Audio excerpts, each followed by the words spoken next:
I try to sum up a few more of these questions here. One of them quotes a quote that often goes in a magazine in the Hungarian Green movement called Gaia, which says that the Green movement is the enemy of nature if it doesn't question the core issues, the central issues, the most important issues.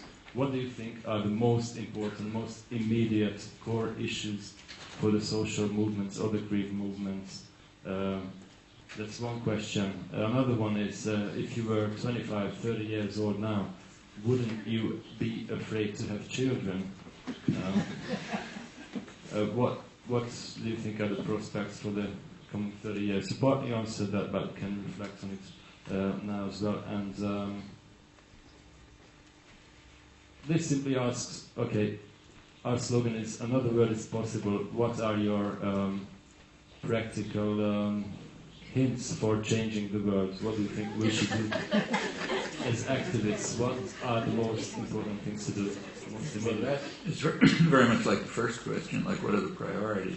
I don't see how any, I mean, I can tell you what I happen to be concerned about, but there's no reason why it should be what you're concerned about. I mean, what your priorities are depends very much on your circumstances and your interests and your concerns and who you are and, you know, where you want to put your focus, your activity, and so on. I mean, there's any number of problems, all of them crucial, like we've been talking about, some which are so crucial that they may determine whether the species survives. You know? And there are others that just permeate everybody's life, like racism and sexism, for example. They just permeate everybody's life. They show up all over the place. They're obviously major issues. And you can continue for a long list. Which are the primary ones? You know, there's no way to rank them. I mean, they all are interrelated. You work on the ones that somehow you feel you can do something about. But no point trying to rank them. What about having children? Well, you know, those of you who are my age will remember that it was a question then too. In the 1960s, there were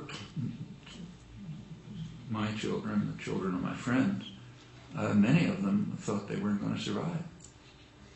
The dangers looked so severe that there were plenty of, plenty of children who just became suicidal because it looked like there wasn't going to be any way to survive. Well, you know, by now the problems are more severe. How do you deal with it? Well, you don't solve the problem by not having children. One way to ensure that the species doesn't survive is not having children. So that's not a constructive answer.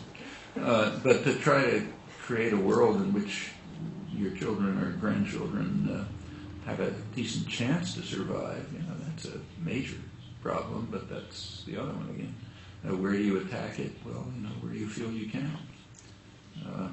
I mean, the entire structure of state corporate capitalism, including its ideology, is very destructive.